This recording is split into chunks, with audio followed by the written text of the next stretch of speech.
akhirnya, yaitu kehidupan di akhirat. Untuk sementara yang suaranya tidak jelas angkat tangan, yang tidak terlalu mendengar suara angkat tangan. Betul, kita berangkat karena mereka tidak mendengar. Angkat tangan suara tidak dengar.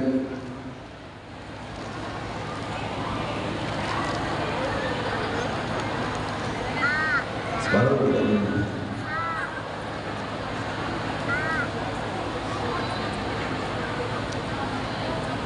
Gimana? Ada foto sound yang bisa didekatkan, yang bisa diangkat didekatkan ke belakang.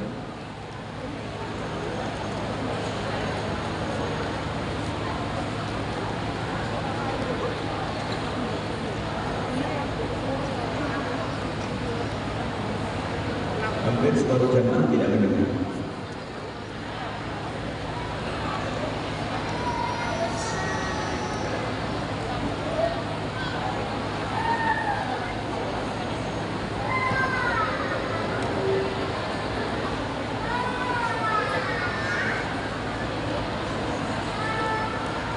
Masya Allah. Baik.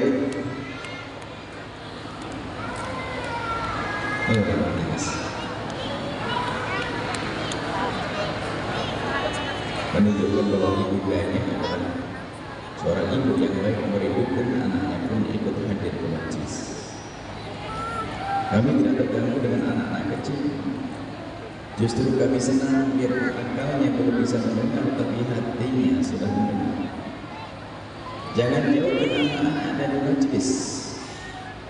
Biar mereka hadir, main pun tidak apa-apa. Bahkan kalau mau ngomong tidak apa-apa, anak kecil yang penting ibunya diam.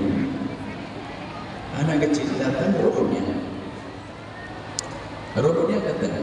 Sehingga kalau kita biasakan anak-anak kita di tempat mulia ini, akan ada turun rahmat ke hatinya, sehingga akan tumbuh besar menjadi anak-anak yang baik. Akan tapi jika ternyata anak tidak nyaman, segera digendong dibawa ke tempat yang luas sana, biar selesai tangisnya dibawa lagi ke dalam. Tapi jangan dibuang, jangan juga. Baik, kita akan lanjutkan bahwa mari kita jadikan pertemuan kita yang pertama ini adalah pertemuan untuk sambung hati di antara kita, bahwa syarat menuntut ilmu adalah ada mahabbah, ada cinta di antara kita. Kalau tidak ada cinta di antara kita, tidak ada berkah.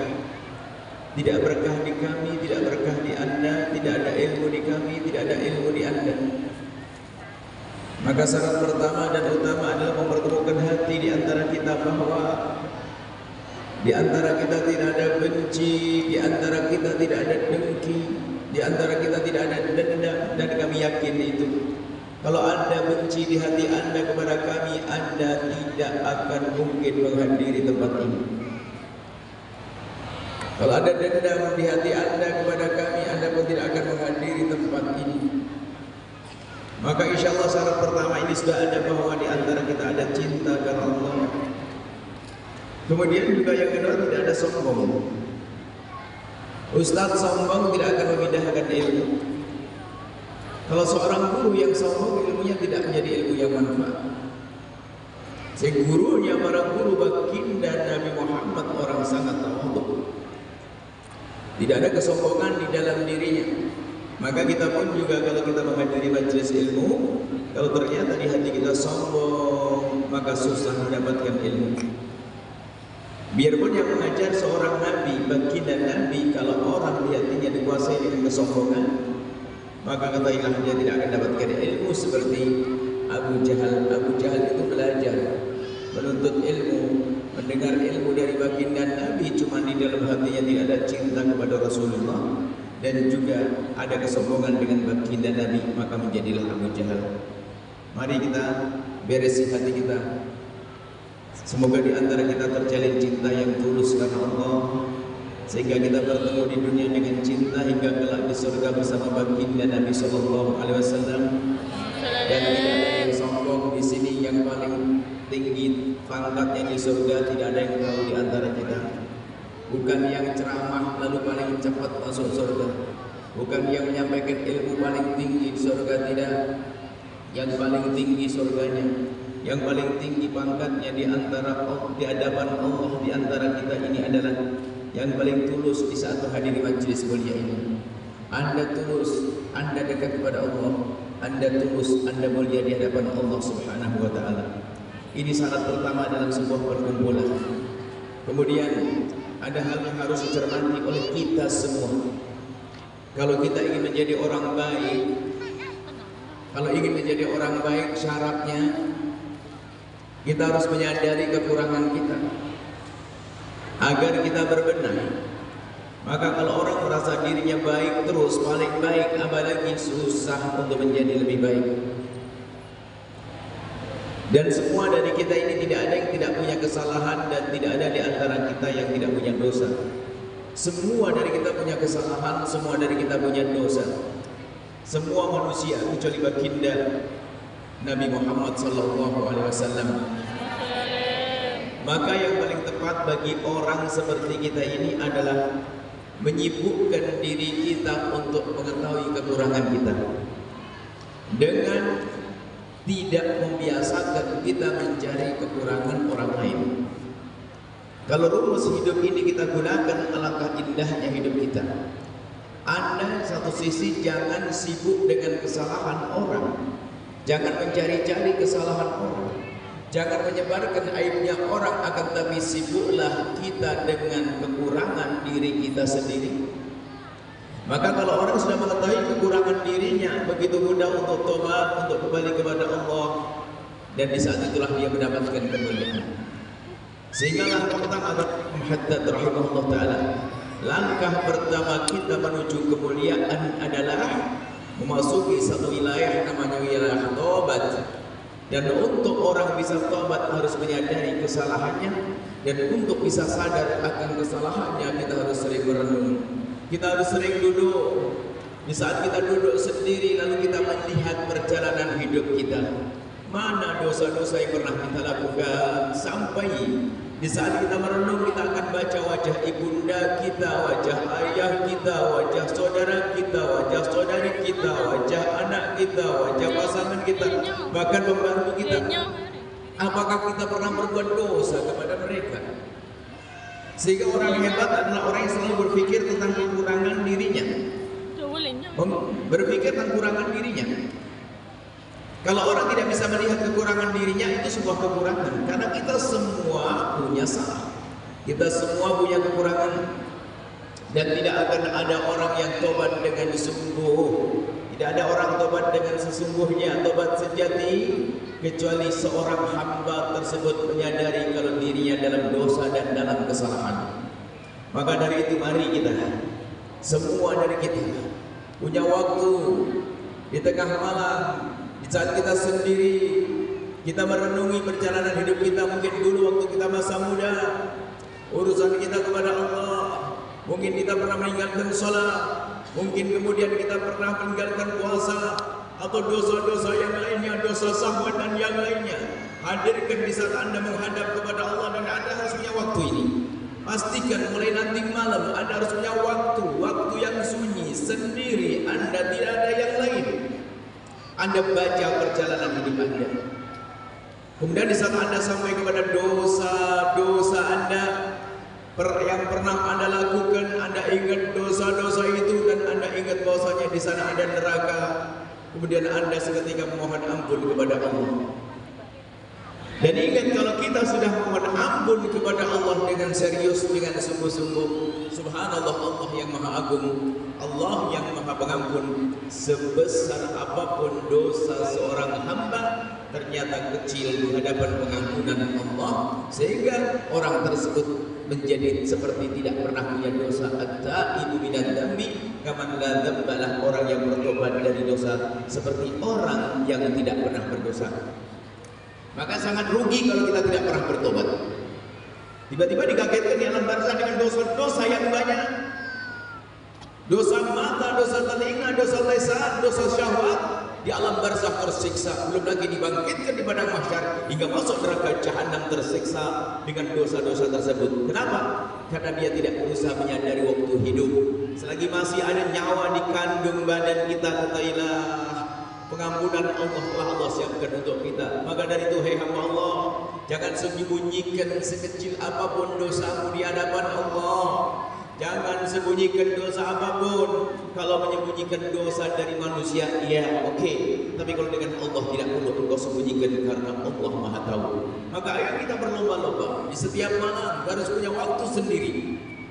Sebesar apapun dosa yang pernah kita lakukan, segede apapun, Anda ingat dosa-dosa itu dan ingat, jangan sampai kita tidak menyesali dosa tersebut. Artinya kalau tidak pernah menyesali dosanya, maka orang itu tidak akan bisa taubat. Sebab syarat taubat adalah an-nadamatu, at-taubatun nadamatu. Bagi Nabi menyebutkan taubat adalah kuncinya adalah penyesalan. Seperti al-hajju arafah. Orang kalau menaik haji pasti harus ada wukuf di Arafah. Yang nggak wukuf nggak akan ada haji. Biarpun katanya ibadahnya semangat sama, orang bertobat, beristighfar, berdoa, baca apa saja, doa-doa apapun, jika tidak disadari, tidak didasari dengan an-nadamatu, penyesalan, maka dosa tidak diampuni oleh Allah Subhanahu wa taala. Maka dari itu ayo kita berpikir, semua dari kita ingat dosa-dosa. Bahkan kita harus punya waktu tengah malam. Ingat, khawatir, takut kalau kita tidak segera minta ampun kepada Allah, keburu mati. Ingat, sebesar apapun dosa kita, Allah Maha Pengampun. Ada dua model makhluk.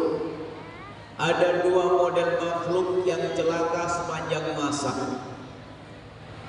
Dua makhluk yang celaka sepanjang masa. Yang pertama adalah iblis. Yang kedua adalah dari bangsa manusia yang putus asa. Bangsa manusia yang putus asa karena dia menyerupai sifatnya iblis, putus asa. Sudah melakukan dosa tapi tidak segera memohon ampun kepada Allah. Atau bahkan dia merasa dosanya sangat banyak. Dosanya sangat banyak, lalu dia merasa tidak pantas masuk surga Allah. Lalu dia tidak mau memohon ampun kepada Allah. Maka nasib buruk bagi orang tersebut, dia akan menjadi ahli neraka. Akan tapi siapapun dari kita, ingat, sebesar apapun dosa kita, ayo segera kita menghadap kepada Allah, memohon pengampunan dari Allah. Dosa apapun yang pernah kita lakukan, ingat, jangan menunda esok hari. Takut kalau kita menunda esok hari, keburu malaikat pencabut nyawa datang kepada kita. Tidak usah nengok dosanya orang lain. Lihat kalau disebutkan tentang ahli surga. Jadi yang punya dosa jangan berkecil hati hari ini. Pengampunan Allah sangat luas. Yang penting segera berhenti. Yang berusaha dengan riba, berhenti sebelum mati kita terlilit dengan dosa riba. Yang punya, yang sering meninggalkan sholat, yang pernah kebelasan zina, yang melakukan dosa, ayo kembali kepada Allah. Disebutkan dalam Al-Quran, lihat orang-orang penghuni surga. Ternyata bukan semuanya orang-orang yang amal ibadahnya banyak. Ternyata di situ juga ada pendosa-pendosa, akan tapi pendosa yang bertobat. Kalau disebutkan, wasari'u ila maghfiratin min rabbikum wa jannatin 'arduha as-samawati wal ardu 'iddat lil muttaqin. Surga, bergegaslah kalian menuju surga Allah yang telah Allah siapkan, surga yang sangat luas, seluas langit dan bumi.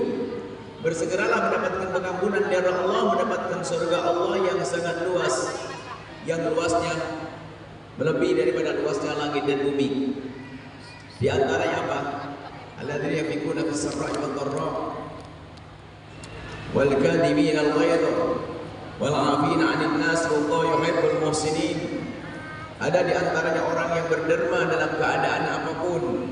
Keadaan kaya dia bersedekah, keadaan fakir pun dia tetap berusaha untuk bisa berbagi. Tidak pernah menyerah dengan kefakirannya. Kalau kaya dia bersedekah banyak karena dia tidak mampu, tetap ingin bersedekah dengan kemampuannya. Kemudian orang yang mudah menahan amarah, tidak emosi, tidak dendam kepada seseorang, sudah disakiti malah wal afina 'anil nasi, memaafkan orang lain. Wallahu yuhibbul muhsinin. Dan setelah itu justru tambah berbuat baik. Ini berat, ini ada pembahasan khusus. Pembahasan kita bukan di sini, akan tapi ayat selanjutnya. Ahli surga adalah, ternyata ini ayat selanjutnya. Walladzina idza fa'alu fahishatan aw dhalamu anfusahum.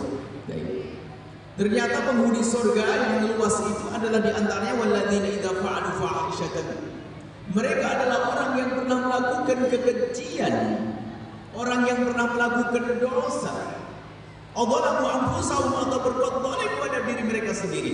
Berbuat zalim pada diri mereka sendiri yang melakukan dosa. Orang melakukan dosa itu seperti ada api neraka luntangannya dipanggang. Maka dia menyakiti dirinya sendiri. Sesungguhnya pelaku dosa itu telah menyakiti dirinya sendiri, cuma belum sekarang menyakitinya, nanti di akhirat. Maka dianggap dia telah melakukan kezaliman kepada dirinya sendiri. Akan tapi orang-orang seperti itu ternyata termasuk golongan ahli surga dengan catatan Allah. Dia segera ingat kepada Allah dan memohon ampun kepada Allah, dan dia meyakini bahasanya tidak ada yang mengampuni kecuali Allah Subhanahu wa taala. Maksud kami di sini, ayo siapapun dari Anda, sibuklah Anda mencari kesalahan diri Anda sendiri. Jangan sibuk mencari kesalahan orang lain. Maka kita harus punya waktu yang khusus di rumah kita. Di tengah malam, apakah Anda menjelang tidur atau di saat bangun tidur, di tengah malam Anda harus punya waktu sendiri, waktu untuk membaca kehidupan Anda. Urusan dengan Allah Anda selesaikan, dengan Allah Anda selesaikan. Dan sungguh kalau Anda punya dosa kepada Allah, jangan ceritakan kepada bangsa manusia. Hai hamba Allah, ini termasuk cara tobat. Tobat ada ilmunya, kalau nggak ada ilmunya berantakan. Orang yang punya urusan dosa kepada Allah hendaknya ditutup, jangan ceritakan kepada siapapun dari bangsa manusia. Manusia tidak bisa mengampuni dosa-dosa kepada Allah, tapi manusia bisa merendahkan. Ini adalah ilmu yang jarang dihadirkan. Makanya kalau ada orang kepleset dalam dosa, tidak perlu cerita kepada siapapun. Mungkin dia mabuk di masa lalunya, cukup engkau dan Allah saja yang tahu. Bahkan mungkin ada seorang hamba yang kepleset dalam zina, terjerumus dalam zina, yang menggunakan ini. Kalau ada orang yang pernah terpleset dalam hina dan busuknya zina, hendaknya dia segera menyesali dosa-dosa zina dan menutup. Tidak perlu bercerita kepada siapapun dari bangsa manusia kalau ingin diampuni oleh Allah, dan sebuah kebodohan kalau dia menceritakan kepada bangsa manusia. Sebuah kebodohan cukup antara dia dengan Allah. Allah yang Maha Pengampun. Ada orang datang kepada baginda Nabi. Ada seorang datang kepada baginda Nabi dan mengadukan tentang permasalahannya bahwa dia pernah terpeleset dalam zina. Minta dihukum karena tidak mau dihukum di akhirat, maunya dihukum di dunia. Kemudian mengadu kepada baginda Nabi, tapi ternyata baginda Nabi yang penuh kasih tidak serta-merta menghukum, malah mengalihkan di saat ya Rasulullah halaktu wa qad zanaitu fatahhirni. Ya Allah, aku telah kepleset, hancur saya kepleset. Aku telah berzina, maka tolong disucikan aku ya Rasulullah. Bersihkan aku ya Rasulullah. Baginda Nabi tidak langsung mengatakan baik akan aku hukum kau, tidak. Nabi mengalihkan la'allaka lamasna. Oh, mungkin kamu hanya bersentuhan saja. Tidak ya Rasulullah, aku telah melakukannya. Lalu Nabi bertanya, la'allaka qabbalta, mungkin kamu hanya mencium saja. Tidak ya Rasulullah, aku melakukannya. La'allaka fakhatta, mungkin di antara dua paha saja kamu tidak sampai melakukan itu. Tidak ya Rasulullah, aku melakukannya sampai 4 kali. Baru Nabi mengatakan, ya sudah, tegakkan hukum kepada orang tersebut. Maknanya apa? Pendidikan dari Nabi agar tidak diceritakan. Dosa mabuk tidak usah ceritakan, masa lalu jangan ceritakan. Kalau ingin diampuni oleh Allah jangan ceritakan. Dan ini ilmu. Sebab khususnya urusan-urusan kehinaan semacam zina. Zina adalah hina. Kalau ada orang kafir masuk Islam, namanya mu'allaf. Seorang cucu punya kakek mu'allaf masih bangga. Ayahku dulu, mbahku dulu seorang kafir, setelah itu mu'allaf masuk Islam. Oh, istimewa. Dia masih bisa bangga, tapi seorang cucu kalau mendengar berita bahasanya mbahmu dulu adalah seorang pezina, maka dia akan merasa malu biarpun kisahnya sudah lama. Zina adalah hina dan hina. Maka siapapun yang pernah terpeleset dalam hina dan busuknya zina, segera kembali kepada Allah. Menangislah kepada karena Nabi pun menghindar. Nabi pun mengajari agar dia menutupi aib tersebut. Urusanmu dengan Allah, urusanmu dengan Allah, dan takutlah kepada Allah. Dan berjanjilah Allah tidak mengulangi kehinaan itu, agar bersih, agar dosa kita dihapus. Dosa-dosa itu akan membebani perjalanan kita nanti di padang mahsyar, akan menjadi seorang hamba terhina di alam barzakh. Maka dari itu ayo semua dari kita merenungi tentang dosa kita. Jangan menunda esok hari, jangan-jangan esok hari bukan untuk kita. Jangan-jangan sudah keburu mati. Siapapun Anda, sebesar apapun dosa Anda, sebesar apapun kesalahan Anda, mintalah Allah Maha Pengampun, asalkan jangan menunda. Hai hamba Allah, menunda adalah bentuk tanda kalau orang itu tidak dicintai oleh Allah. Menunda-nunda bertobat adalah orang yang tidak dicinta oleh Allah. Maka jangan sampai Anda menunda tobat. Malam ini pun yang punya permasalahan dosa segera tobat. Yang berurusan dengan riba, ayo tobat. Yang biasa meninggalkan sholat, ayo tobat. Yang biasa meninggalkan puasa Ramadan, ayo tobat. Ini urusan kepada Allah. Yang pernah kepleset dalam zina, segera tobat. Dan sungguh Allah Maha Kasih. Tidak perlu ceritakan kepada siapapun. Tidak perlu ceritakan kepada calon pasangan. Tidak perlu ceritakan kepada siapapun. Pokoknya jangan ceritakan kepada semua dari bangsa manusia. Manusia tidak bisa memaafkan. Manusia hanya bisa merendahkan dan menghinakan. Nah ini yang harus kita hadirkan, memohon ampun. Kita harus punya waktu menyesali dosa-dosa kita. Makanya jangan sibuk ngurusi dosanya orang. Kalau orang sudah sibuk ngurusi dosanya orang lain, dia lupa tentang dosanya. Nggak akan naik orang itu. Bahkan setelah itu akan merendahkan orang seolah dia tidak punya kerendahan, tidak punya kehinaan, tidak punya dosa. Mencaci orang, mengolok orang, dan seterusnya. Dan kita harus waktu itu urusan dengan Allah. Malam ini adalah malam akan kita jadikan malam renungan. Setelah urusan dengan Allah, urusanmu dengan orang tua. Bagaimana dirimu dengan ayahmu, dengan ibundamu?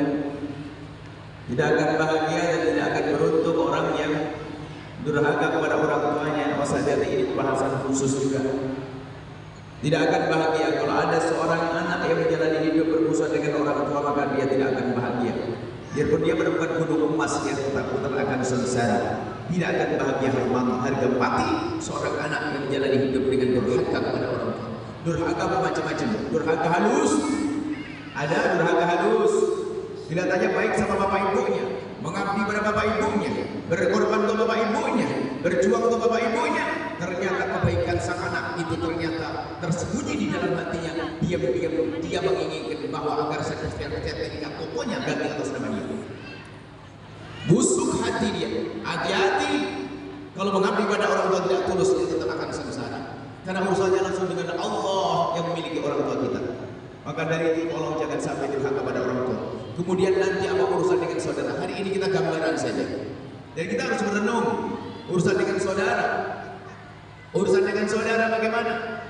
Katanya Pak Haji, Bu Haji, Soleha, ahli ibadah, Pak Haji ahli ibadah, bahkan mungkin seorang ustaz. Akan tapi ternyata dia bermusuhan dengan saudaranya tidak. Selesai rebutan warisan, rebutan peninggalan. Wah, serem banget tuh. Umpamanya ahli neraka modelnya sih kayak ahli surga. Hati-hati. Tidak perlu kita nengok orang lain, tengok diri kita sendiri. Urusan rebutan waris juga pembahasan khusus. Jika nanti ada kesempatan akan kami hadirkan urusan orang tua, kita bahas khusus. Dengan saudara kita bahas khusus. Yang jelas kalau namanya rebutan waris itu yang gede setannya, hati-hati. Unik kalau di rumah anak dia mengangkat suara di saat pembagian waris, maka sesungguhnya di otaknya telah ada setannya. Lihat unik pembagian waris kenapa mengangkat suara. Dan yang paling jahat kadang-kadang yang paling pinter dia. Yang paling jahat paling kehajutan dia. Bahkan mungkin punya hafalan Quran dia. Wah, yang paling ustaz dia yang paling jahat. Karena yang namanya waris yang gede setannya, bukan hartanya. Sehingga kadang orang fakir pun rebutan waris, rebutan meja patah kaki. Yang berebut waris bukan saja orang kaya, orang melarat rebutan waris seperti masuk neraka. Padahal itu keset sudah nggak pernah dipakai. Mulai kemarin ditendang. Giliran ibunya meninggal dunia, salah satu dari saudaranya mengambil keset, dicuci, dibawa pulang ke rumahnya, langsung rame. Wah, kesetnya pindah ke rumah. Jangan-jangan yang lain dibeli mama. Wah, ribut keset. Pokoknya pengen masuk neraka gara-gara keset. Makanya kalau ada pembagian waris, kalau Anda mengangkat suara, Anda adalah iblis di antara mereka. Hati-hati. Kami selalu ingatkan, jangan mengangkat suara, jangan bikin gaduh di situ karena memecah menjadi sebab permusuhan saudaraan dalam dosa gede. Mutus tali persaudaraan layat kulul jannata qatil, tidak masuk surga orang yang memutus tali persaudaraan. Maka yang angkat suara menjadikan sebab retak keluarga. Maka dalam bagian waris ada yang lembut, yang indah. Dan kadang yang berebut waris bukan saja orang bodoh, orang alim pun rebutan waris. Kiai meninggal dunia, meninggalkan 2 anak ustaz muda, rebutan kantin pondok nggak beres-beres. Ini musibah, problem nih, neraka halus dan nggak sadar. Sehingga kadang yang paling rebut waris, yang paling kaya juga, yang paling pinter, nggak sadar setiap tahun umroh dan haji, rupanya dialah ahli neraka yang termekah. Hati-hati. Tolong urusan keluarga, kemudian urusan anak. Saya singgung saja malam ini malam pertemuan. Urusan anak-anakmu di mana? Jangan enak-enak Anda beribadah, tapi kalau anak Anda tidak Anda bawa kepada kemuliaan. Anak Anda dari mana? Kalau Anda banyak ibadah sekalipun, kalau ternyata Anda salah dalam mendidik anak, ternyata akhillah yaumidzi ba'duhum li ba'din adu. Yang katanya di dunia saling mencintai, orang dekat, ternyata di akhirat menjadi musuh. Tuntut menuntut, seorang anak akan berkata kepada orang, akan menuntut kepada bapak ibunya, ya Allah, masukkan bapak ibuku ke neraka. Wah, bisa. Karena bapak ibuku inilah ahli ibadah, cuman karena sibuk ibadah tidak pernah mengurus di sekolahku. Dia hanya ngasih duit kepadaku, sehingga aku ngerti dengan itu semua, ngerti zina, ngerti mabuk. Bapak ibuku malah ahli ibadah, neraka buat bapak ibu. Bapak ibu ini masuk neraka karena salah mendidik anak-anaknya. Hati-hati. Bingung gimana anak kita? Akan kita panjangkan, kita katakan sedikit tentang anak ini. Harus kita didik benar anak-anak kita. Jangan sampai anak kita merepotkan kita di dunia. Kadang di dunia sudah merepotkan karena anak yang tidak kenal Allah dan Rasulnya, dia pun tidak mengerti adab dan akhlak kepada orang tuanya, menyiksa orang tuanya masih hidup, menyiksa dia dengan permintaannya, dengan akhlak yang tidak baik, mungkin bermacam-macam menyiksa. Dan ketahuilah, jika anak durhaka pada orang tuanya, dia pun tidak akan bahagia di dunia dan di akhirat. Belum lagi anak yang telah salah. Kalau orang tua salah mendidik anak, ternyata anak menjadikan orang tua masuk neraka. Ini urusan anak, belum lagi nanti suami istri. Hati-hati suami istri. Jangan sampai ada suami masuk neraka gara-gara istri, atau istri masuk neraka gara-gara suami karena kezaliman. Nggak boleh ada kezaliman dalam rumah tangga harus indah. Dan memang biasanya keluarga ahli neraka itu yang di dunianya sudah kayak neraka. Di dunia berantem, caci maki, olok-olokan, itu adalah cara keluarga ahli neraka. Kalau pengen masuk neraka, sering berantemlah sama suamimu, wahai para istri. Sering kurang ajar sama suamimu. Kalau pengen masuk neraka, wahai para suami, dolimlah sama istrimu. Ini dolim orang lain saja dosa, apalagi kepada orang yang telah melahirkan anak kita. Ini perlu akhlak ya. Itu pendidikan yang khusus, dan nanti akan insya Allah ada kesempatan. Ini hanya sekedar mukadimah saja yang kami hadirkan, bahwa kita harus sering banyak merenungi urusan kita dengan Allah, urusan kita dengan orang tua, urusan kita dengan saudara, suami, istri. Kemudian setelah Anda merenung, pastikan nanti setelah Anda merenung, Anda hadirkan dalam panjatan doa. Dengan panjatan doa, yang pertama istighfar tentunya, ya Allah, kalau kita dosa kepada Allah, ya Allah ampuni dosaku yang itu, ya Allah. Dosa mataku yang suka melihat yang haram, ampuni ya Allah, sampai nangis ya. Kalau dengan orang tua, kita doakan orang tua, kita ingat kesalahan kita agar tidak terulang lagi. Dengan saudara, kalau kita pernah boleh pada saudara, berjanji, ya Allah, jadikan itu kejahatan terakhirku, ya Allah. Aku pernah boleh dengan adikku, ya Allah. Esok pagi aku akan minta maaf, ya Allah. Terus ya Allah, bantu aku, ya Allah. Aku lemah, kami tidak mampu mendekat, kami tidak mau minta maaf, kami takut, kami malu. Berikan pada kami kekuatan, ya Allah. Dengan anak, adukan, ya Allah, aku telah salah menyekolahkan anak. Kalau Anda cuek, Anda masuk neraka dengan anak. Kalau terlanjur salah menyukakan anak, adukan kepada Allah, ya Allah, kami salah memiliki sekolah untuk anak-anak. Kami telah salah memiliki sekolah untuk anak-anakku, dan seterusnya. Ini adalah cara kalau kita ingin berbenah, kalau ingin berbuat baik, kalau kita ingin menjadi baik. Langkah pertama adalah kita menyadari kekurangan kita, baru masuk wilayah tobat. Kita harus bisa menangis. Dia di alam barzakh. Kita semua akan mati, dia yang berbicara akan mati. Anda juga akan mati menggeluntung di ruang tengah, ditutupi dengan tikar, ditutupi dengan kain. Kain kembat, kain apa itu? Ditutupi dengan kain. Bayangkan kita sudah tidak bisa ngapa-ngapain. Mau teriak nggak bisa teriak. Mandi pun dimandikan. Pakai baju orang lain yang mengenakan. Disolati. Habis itu kita akan dihantar ke mana? Ke tempat yang kalau kita datang ke sana di jam-jam begini pun kita malas dan ketakutan, kita akan tinggal di sana dan tidur di sana. Fahamilah hai hamba Allah, kita semua punya iman bahwa ada kehidupan setelah kehidupan ini. Maka siapapun, ayo bergegas menuju pintu taubat. Sadari kesalahan, maka jangan sibuk mencari-cari kesalahan orang lain. Anda harus punya waktu di tengah malam sampai Anda menangis. Anda mengadu kepada Allah sampai menangis. Sudahlah, terlalu banyak. Bahkan kita tak bisa menangis banyak, dosa kita banyak. Dosa mata kita, dosa lisan kita terus. Yang tidak pernah merenungi dosanya tidak akan pernah tobat selamanya. Tidak akan pernah tobat dengan serius. Maka kita harus punya waktu nanti. Kita merenung di malam ini. Setiap hari harus ada renungan-renungan panjang. Kelihatannya mah duduk hanya begini saja, ternyata mengingat urusan dengan Allah. Aku di waktu SMA pernah melakukan dosa, ya Allah ampuni dosa yang itu ya Allah. Dan aku berjanji untuk tidak mengulangi lagi ya Allah. Sungguh kalau kita serius bertobat, indah jawaban dari Allah. At-taibu minadz dzambi kaman la dzambalah. Di hadapan manusia mungkin kita dianggap sudah berdosa, tapi di hadapan Allah kita tidak punya dosa lagi. Seperti tidak pernah punya dosa. Allah ampuni. Bahkan kalau orang serius bertobat, serius mohon ampun, ternyata dia masuk wilayah yang luar biasa agung, yaitu wilayah mahbubiyah, menjadi orang-orang yang dicintai oleh kekasih Allah. Orang-orang yang dicintai oleh Allah, karena innallaha yuhibbut tawwabin, karena Allah sungguh senang dengan orang-orang yang selalu meningkatkan kualitas tobat. Ini gambaran tentang tobat, khusus yang mohon maaf yang dosa pribadi jangan ceritakan kepada siapapun. Suami istri gak perlu cerita. Tidak perlu cerita tentang dosa pribadi, keplesetan dan zina, keharaman, jangan. Gak perlu kita cerita yang demikian itu. Biar Allah yang menghapus, Allah yang memaafkan. Manusia tidak perlu kita minta. Kita menyebutkan kisah dosa kita kepada Allah, kepada manusia. Dosa kepada Allah jangan ceritakan kepada manusia.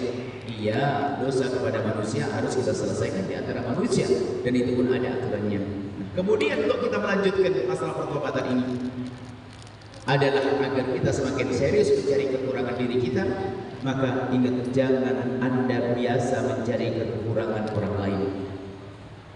Jangan biasa mencari kesalahan orang lain.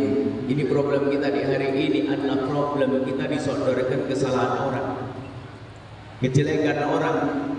Ingat sabda Nabi, man tatabba'a aurata akhihi tatabba'a Allahu auratah.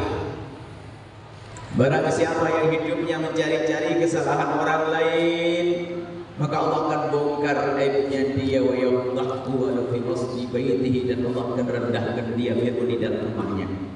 Pokoknya kalau orang pengen tahu kesalahan orang, pengen tahu dosanya orang, pengen tahu aibnya orang, maka lihat orang itu langsung tidak terhormat di dalam rumah tangganya. Tidak terhormat.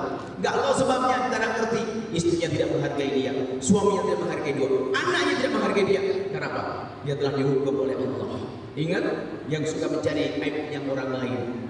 Maka dari itu lihat, bisa itu dosa dan membuahkan dosa. Kalau orang sudah tahu kejelekan orang lain, biasanya ngomongin kepada orang lain. Dan ngomongin kejelekan orang namanya mengunjing dosa gede, neraka jahanam. Tapi kalau kita tidak tahu, Masya Allah, maka jangan pengen tahu. Para kekasih Allah dulu sampai hari ini pun banyak orang-orang soleh, kalau mau ketemu orang banyak ini sedekah. Setelah sedekah minta kepada Allah, ya Allah, dengan sedekahku ini tutup ya Allah kekurangan aib daripada saudara-saudariku. Aku tidak ingin melihat kekurangan saudara-saudariku, apalagi kekurangan orang tua. Nggak ingin tahu. Kekurangan pasangan jangan ingin tahu.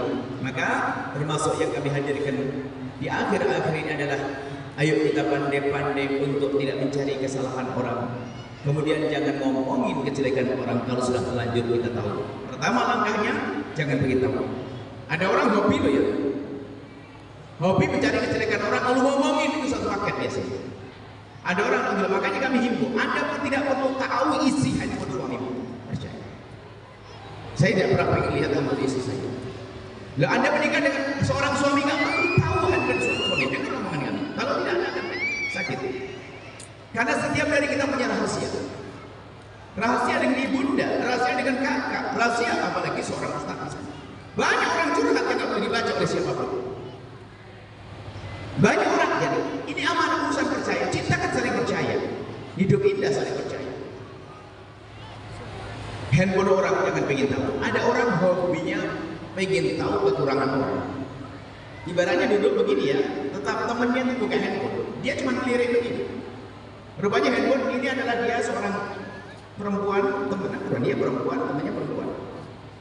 Buka WA, rupanya temannya itu lagi WA-an dengan suaminya, lagi ribut seperti ini. Itu dia rekam dia.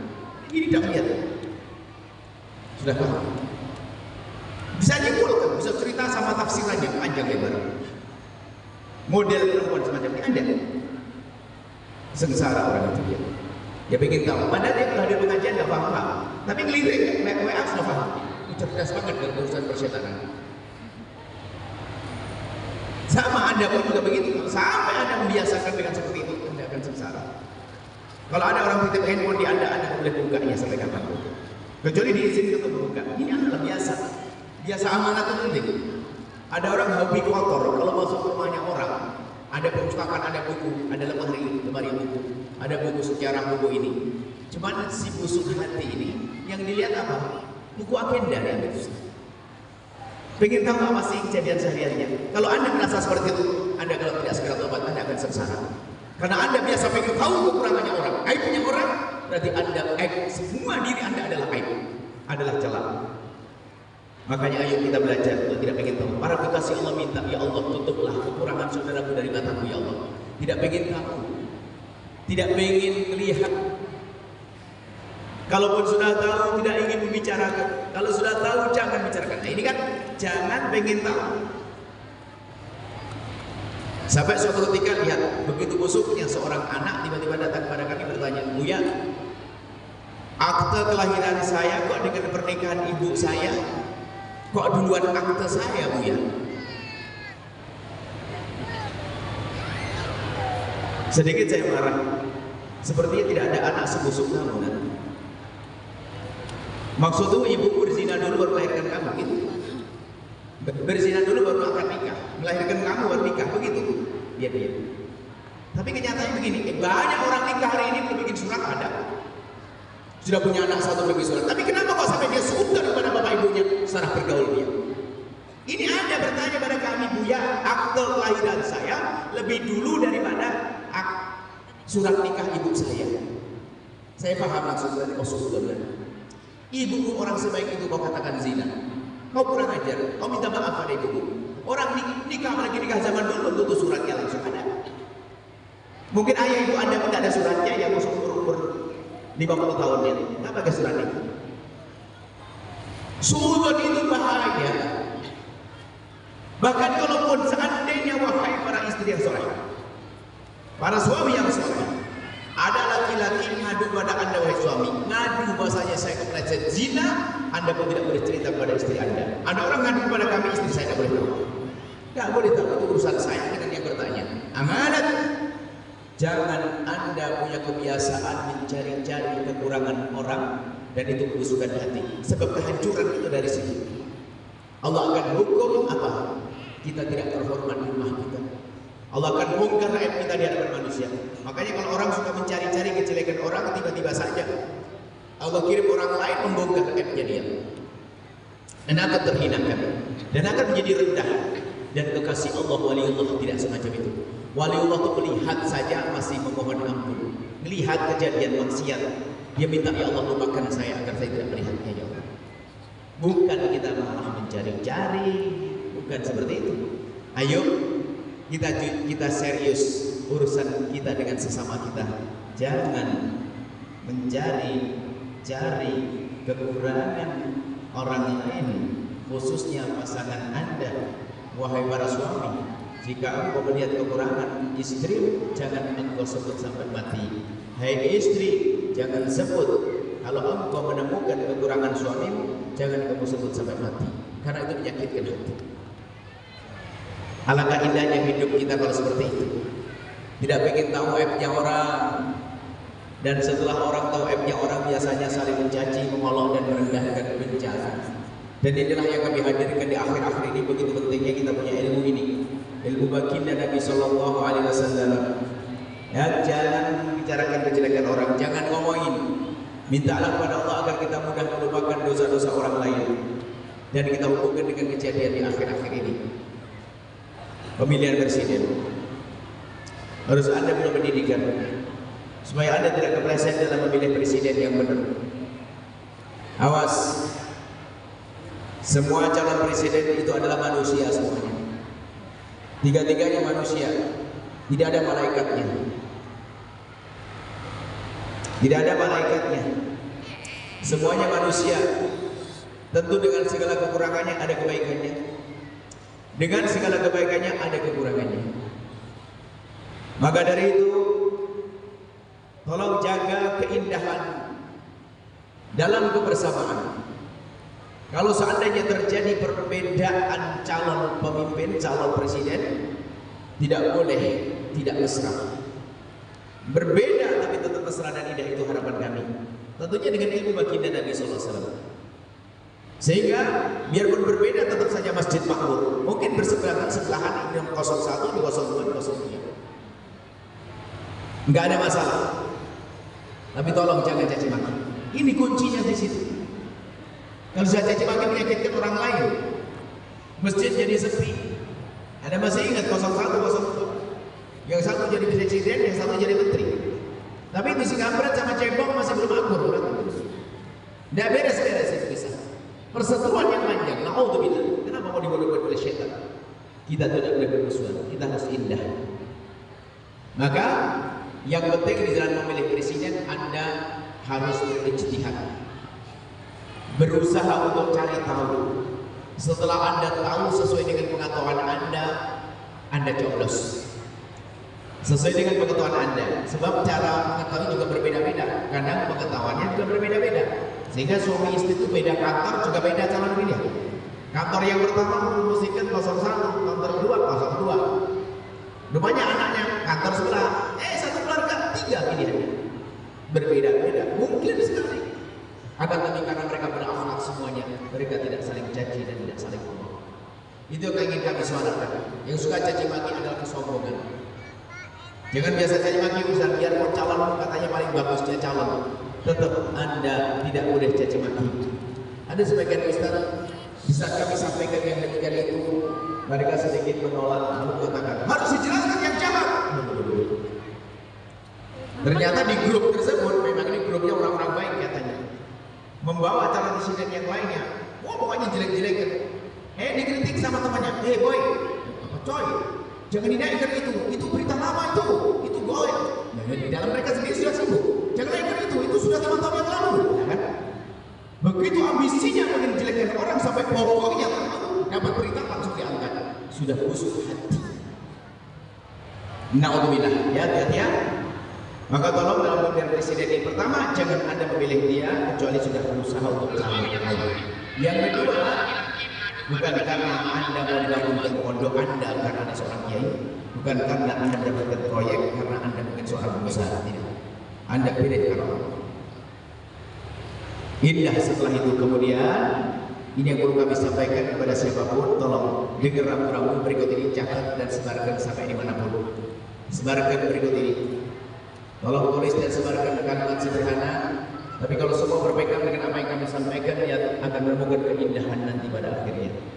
Yaitu, ingat, sanjung calon pilihanmu sesuka hatimu, tapi jangan mencaci calon pilihan orang lain. Ini kalau dipakai oleh semuanya. Cuma tidak tahu ini calon presiden mana yang benar-benar mengangkat dari itu untuk menasihati anak buahnya, atau merasa semuanya senang kalau disanjung sambil mencaci orang lain.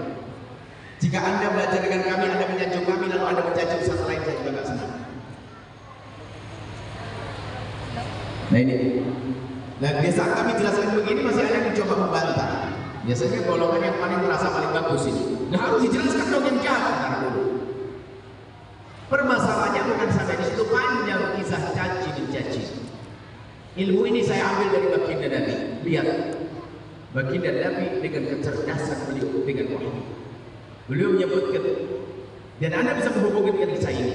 Baginda Nabi menyebutkan dengan kalimat sederhana dan luar biasa, yaitu inna min akbaril kabair, termasuk dosa besar yang paling besar, dosa besar saja serang. Termasuk dosa besar yang sangat besar adalah ayal'anur rajul abawaihi, jika ada seorang anak mencaci dan mengutuk orang tuanya. Seorang anak mengutuk orang tuanya. Sahabat Nabi bingung, ya Rasulullah, bagaimana ada anak mengutuk dan mencaci orang tuanya? Baginda Nabi menjawab, ya ada seorang anak mencaci orang tua orang lain akan marah membalas mencaci orang tuanya. Coba, kalau Anda mencaci orang tua orang lain, sederhana, kalau saya mencaci orang tua Anda gak terima akan mencaci orang tua saya. Berarti saya telah menjadi sebab Anda mencaci bapak ibu saya. Ayo. Nah ini kadang-kadang nih pengikut-pengikut yang Masya Allah, yang di kepalanya ada kebencian, ada syaitannya itu ya. Itu merusak calon pemimpin yang bagus hari ini. Mungkin calon pemimpin itu benar, dia baik. Cuman gara-gara pengikut yang sok ini, yang sok ini jadi berantakan. Contoh begini, kalau Anda yang 05 itu baik anggap saja. 05, calon Anda, dia baik, soleh. Anda juga baik sebetulnya. Cuman kelemahan Anda itu saat Anda suka mencaci calon lain. Kalau Anda ngomong, calon nomor 6 adalah begini, Anda jelekkan calon nomor 6. Calon Anda 05 baik ya, Anda pun baik. Tapi calon 06 adalah Masya Allah, separuh syaitan, anggap saja. Sudah begitu Anda caci dia. Setelah Anda mencaci calon 06, dia nggak baik, ternyata pengikutnya juga orang tidak baik. Apa kabar orang yang tidak baik? Kalau orang tidak baik, kalau membalas serang, Anda mencaci sekali, dia membalas mencaci orang Anda 1000 kali dia. Bahkan menfitnah, mengunjit, menfitnah, dan menjebak agar calon Anda terjerumus. Nah ini kan membahayakan calon Anda sendiri kan. Anda harus paham. Makanya jangan usah sok deh dengan pilihan Anda yang sudah bagus itu. Justru kalau pilihan Anda bagus, Anda semakin berakhlak. Coba saja, calon Anda yang 05 tadi baik, kemudian Anda berakhlak mulia, orang terpesona. Bagaimana memimpinnya? Ini saja orang yang baik-baik. Cuma ini gara-gara orang-orang yang mudah caci waktu sok. Wah, paling hebat calonnya, suka caci maki, menjadi sebab permusuhan dan menjadi tidak enak dalam bermasyarakat. Maka dari itu, pastikan pemilihan presiden tahun ini tidak ada caci maki. Kalau caci maki dia sesungguhnya rendah dengan caci maki. Jangankan urusan sama presiden. Mana yang lebih batil, presiden jahat atau orang yang tidak beriman, atau orang yang nyembah selain Allah? Tentu orang yang nyembah selain Allah. Ternyata orang yang nyembah selain Allah itu tidak boleh mencaci. La tasubbul ladzina yad'una min dunillah. Al-Quran melarang kamu jangan mencaci orang yang punya sesembahan selain Allah.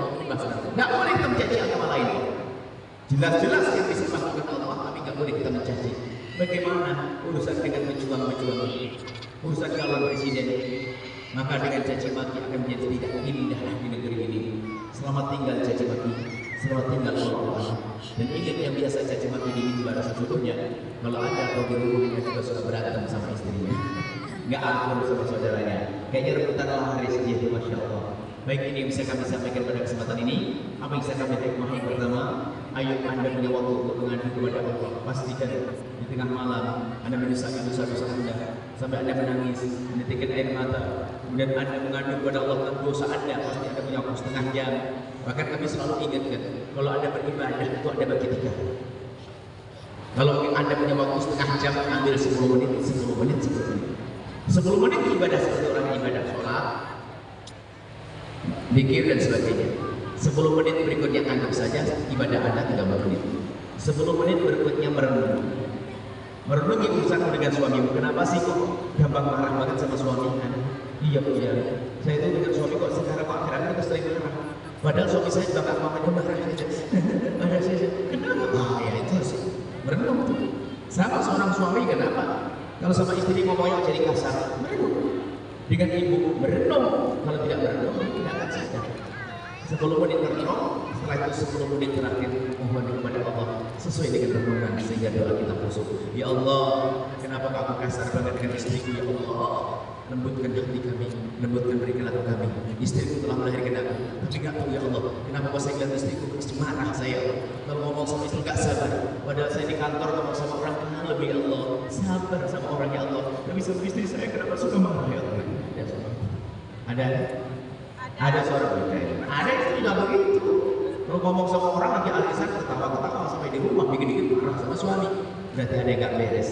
Minta pada Allah ya Allah. Ayo kita semua merenung. Agar indah. Jangan biasa caci maki. Kami mulai dari di saat kami harus menyampaikan ilmu. Kami bisa harus menyampaikan ceramah. Mulai dari kami mendapatkan tugas. Kami menghindar dari mencaci dan mengolok. Itu pun saya tidak mencaci, saya tidak mengolok. Ada orang yang sakit hati. Bagaimana jika saya mencaci dan mengolok? Ustaz mau caci maki dan mengolok-olok apa-apaan itu? Dari mana itu? Nabi tidak pernah mencaci dan tidak pernah mengolok. Laisa bisattan. Nabi bukan sabab. Sabab disub mencaci enggak. Wala la'an, tidak suka mengutuk. Tapi ada orang kerjanya mengutuk. Na'udzubillah. Baik, ini bisa kami hadirkan sebagai mukadimah pertemuan. Harapan kami adalah telah ada pertemuan-pertemuan yang lebih indah untuk berbenah. Biasanya setelah itu akan kita rinci urusan kepada orang tua. Bagaimana kita dengan orang tua kita harus semakin indah-indah satu-satu kepada saudara, kepada pasangan, kepada tetangga, sampai hidup itu indah, nggak punya musuh, nggak punya kebencian, nggak punya kedengkian, nggak punya dendam, senyum terus enak sebelum masuk surga seperti sudah di surga, kemudian tidak ada caci maki. Ini saja yang bisa kami sampaikan. Jika ada hal yang mau ditanyakan, silahkan.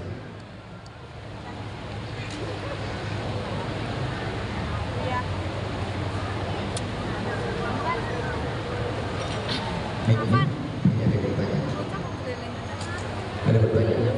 Ya. Kepada para hadirin, monggo silakan jika ada yang mau bertanya, Buya akan menjawabnya. Apakah ada satu? Oke. Ya. Silakan dengan ibu siapa? Mungkin.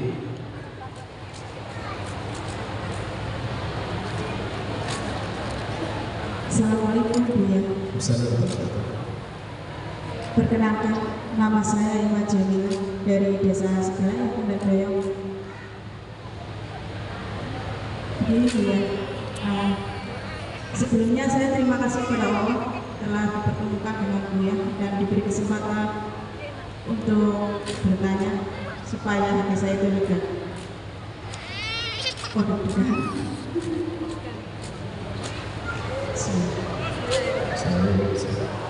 Begini Buya, dosa saya banyak, terutama kepada suami saya, almarhum. Saya belum sempat meminta maaf, beliau sudah tidak ada. Saya belum sempat jujur, beliau sudah tidak ada. Selama saya ditinggal suami, hati saya nggak tenang Buya, merasa bersalah, merasa gimana saya harus minta maaf kepada almarhum. Ada anak saya juga. Baik. Terima kasih. Masya Allah. Selagi masih ada nyawa di kandung badan kita, kesempatan untuk berobat selalu ada. Cuma caranya saja berbeda-beda. Banyak seperti yang bertanya, ada seorang anak terlanjur ibu bapaknya meninggal. Baru sadar di malam hari ini bahwasanya dosa kepada orang tua menjadikan penghambat kebahagiaannya. Ingat semuanya. Ibunya durhaka pada orang tua nggak bisa ngomong. Dia punya kedua pasti bersengsara. Harus sengsara durhaka pada orang tua. Nggak ada yang bisa ngomong. Makanya nasib buruk seseorang kalau diberi benci oleh Allah pada orangnya. Semua orang dia benci. Sama suami istri seharusnya bahagia. Indah apabila tiba dicampur rasa cintanya. Ada seorang istri tiba-tiba sama suami hilang cinta, seorang suami sama istri hilang cinta sehingga mudah marah, mudah bermusuhan. Itu nasib buruk. Tapi seorang hamba yang dicintai oleh Allah adalah mungkin umur semakin cantik juga semakin hilang, kegantengan semakin hilang, ternyata Allah titipkan di hatinya kasih sayang dan cinta yang semakin dalam, sehingga semakin tua semakin banyak mengabdi. Inilah itu makanya kalau sehingga hukuman yang paling mengerikan yang Allah berikan kepada kita saat hidup adalah kebencian. Kalau Allah titipkan benci berarti kita tersiksa. Coba aja kalau kita benci, dia lagi apa di sini, wah dia ada lagi dia. Ada benci itu capek hidupnya. Tapi kalau orang beri cinta enak, melihat tetangganya beli mobil senang, padahal nggak keluar duit dia. Tetangganya bangun rumah senang. Ini pendidikan dari baginda Nabi Sallallahu Alaihi Wasallam. Termasuk yang bertanya adalah suaminya sudah meninggal, tapi ada penyesalan dan harus menyesal. Akan tetapi bukan cukup penyesalan menangis kalau selesai kisahnya. Buktikan penyesalan kita adalah dengan amal nyata yang pernah berhak kepada orang tua, suami, istri yang sudah terlanjur meninggal dunia. Maka jangan lupa lakukan 3 hal. Yang pertama adalah jangan Anda berdoa kecuali beliau Anda bawa dalam doa Anda sebagai seorang istri yang ingat suami, jangan sampai Anda doa banyak panjang lebar, suami tidak dibawa. Anda seorang anak yang merasa kesal, seorang anak yang merasa bersalah kepada orang tuanya keburu meninggal, tapi kok lupa dalam doa, berarti nyesalnya bohong. Tanda penyesalan yang sejati Anda tidak akan melupakannya. Apalagi Anda merasa banyak dosa kepada orang tua, pasti Anda bawa dalam doa dan mendoakan orang tua, mendoakan orang yang telah meninggal dunia. Pendek doanya, Allahumma warhamha, Allahumma warhamhu, atau ya Allah ampuni dia dan berikan kasih sayang dengan tulus. Kalau diampuni tidak akan dihukum, diberi kasih sayang kenikmatan. Allahumma warhamhu, ya Allah ampuni Allah dan berikan kasih sayang. Hadirkan setiap Anda memohon kepada Allah, jangan lewat. Ini yang pertama. Yang kedua adalah kalau Anda merasa menyesal dengan ibunya yang telah wafat, suami yang telah wafat, istri telah wafat, dan Anda ingin mohon ampun, Anda berkubur minta ampun, begitu caranya. Berkubur maafin aku enggak, agar tadi berbuat nyata. Yaitu apa yang kedua? Jika Anda punya rezeki, Anda potong dari rezeki Anda, lalu Anda beri ke tempat mulia seperti pesantren, masjid, fakir miskin, yatim piatu, lalu Anda niatkan semoga pahala yang mengalir kepada Allah, semoga pahala yang mengalir untuk saya, mengalir untuk suami. Anda ingat, bahkan hendaknya kita selalu sambung hati dengan orang telah meninggal dunia dengan kebaikan kita. Harta itu yang kita bawa, itu nanti akan dilanjutkan dengan amal soleh seperti yang biasa dilakukan oleh kaum muslimin, namanya ihtabus tawa, membaca surat Yasin, membaca qul huwallahu, lalu ini sebenarnya dibiarkan pahalanya itu termasuk bagiannya. Cuma sengaja itu kami akhirkan, sebab nanti kalau hanya pakai pikir dibiarkan nanti pelit, bukan sedekah. Yang pertama dan utama adalah sedekah Anda potong rezeki Anda, kemudian setelah itu Anda sedekah ke masjid untuk suami. Misalnya Anda punya gaji berapa setiap bulan, Anda potong untuk ibu Anda, untuk ayah Anda. Kalau Anda yang katanya menyesal, aku menyesal dulu berbakti pada ibuku, ayahku telah meninggal dunia, tapi nggak pernah peduli, gajinya banyak, maka bohong dia nyesalnya. Ibu Anda kalau mendapatkan kiriman akan girang, senang beliau di alam barzah, karena kiriman anak akan jadi pahala yang mengalir. Itu yang kedua. Yang ketiga adalah baik-baiklah dengan orang yang dibaiki oleh orang yang telah meninggal. Jika itu orang tuamu, maka baik-baiklah dengan orang yang dibaiki oleh orang tuamu. Jika itu suamimu, baik-baiklah dengan orang yang dibaiki oleh suamimu. Baginda Nabi berkata pada Sayyidah Fatimah, wahai Fatimah, kalau kau kirimkan daging ini kepada ibu di pojok kota Madinah, karena aku masih ingat dulu waktu ibunda Khadijah masih hidup, selalu memberikan daging ke tempat itu, melanjutkan kebaikan. Maka mungkin dulu suami pernah berbuat bagaimana di masjid, mungkin ngasih buka, ngasih ini, lanjutkan. Dan termasuk orang yang sangat dibaiki oleh orang tua siapa? Anak orang tua. Maka sebagai kakak pedulilah kepada adik-adikmu, anggap sebagai anak. Sebagai adik hormati kakakmu seperti ayahmu. Maka itu tanda bakti. Makanya kami sebutkan sering dan berulang-ulang, yang berebut waris adalah ahli neraka yang berjalan di atas bumi. Seorang saudara berebut waris saudara yang melakukan tiga dosa sekaligus. Yang pertama dosa mengambil hak saudaranya. Yang kedua dosa memutus tali persaudaraan. Yang ketiga adalah dosa durhaka kepada orang tua. Nah, termasuk di sini adalah suami. Maka baik-baiklah dengan orang yang baik suami. Siapakah mereka? Termasuk di antara adalah anak suamimu. Maka besarkan mereka dengan penuh ketulusan dan jadikan suamimu bangga dengan anak-anak ini.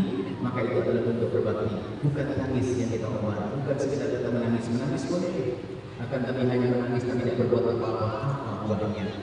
Tapi menangislah akan tapi ingat harus kita berbuat yang nyata. Anak-anak, kalau ada dua anak, besarkan mereka, jadikan mereka anak-anak di surga. Maka ketahuilah itu adalah cara berbakti kepada suami yang telah meninggal dunia.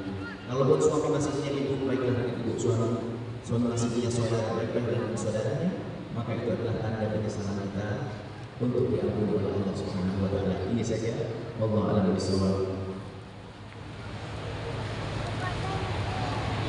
Ya, kebetulan saya kira 3 poin. Yang pertama adalah para tidak selalu kirim doa. Yang kedua, sebagian rezeki disedekahkan.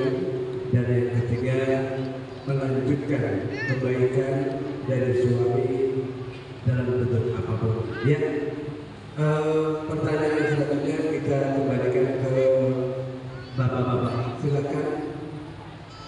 Silakan. Ya, monggo. Silakan. Ya, monggo.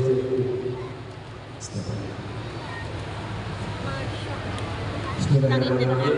Assalamualaikum warahmatullahi wabarakatuh. Assalamualaikum Buya. Sehat selalu. Semoga selalu dalam lindungan Allah Subhanahu wa Ta'ala.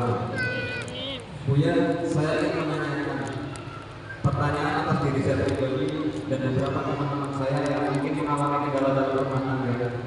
Buya, saya di sini ingin menanyakan bagaimana sikap seorang suami seharusnya kepada seorang istri yang ada rasa tidak rela ketika seorang suami berbakti penuh kepada kedua orang tuanya.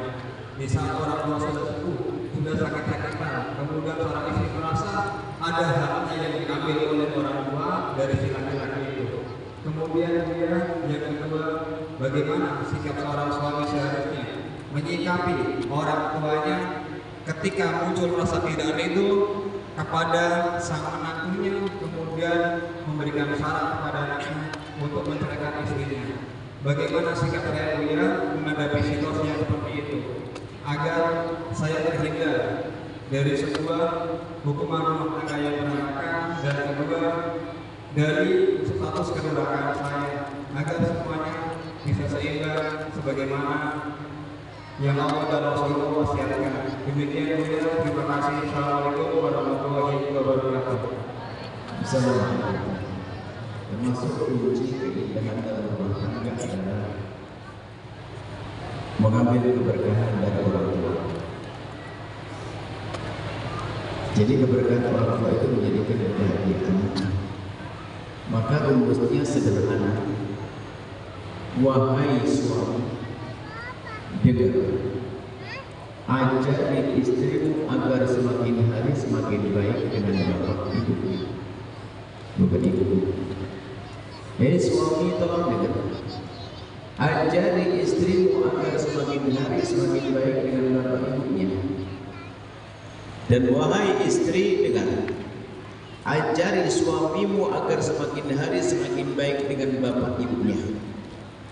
Ingat wahai suami, jika engkau mempunyai istri yang sangat baik dengan bapak ibunya dan keluarganya, maka dia adalah wanita solehah yang layak untuk menitipkan benih di rahimnya.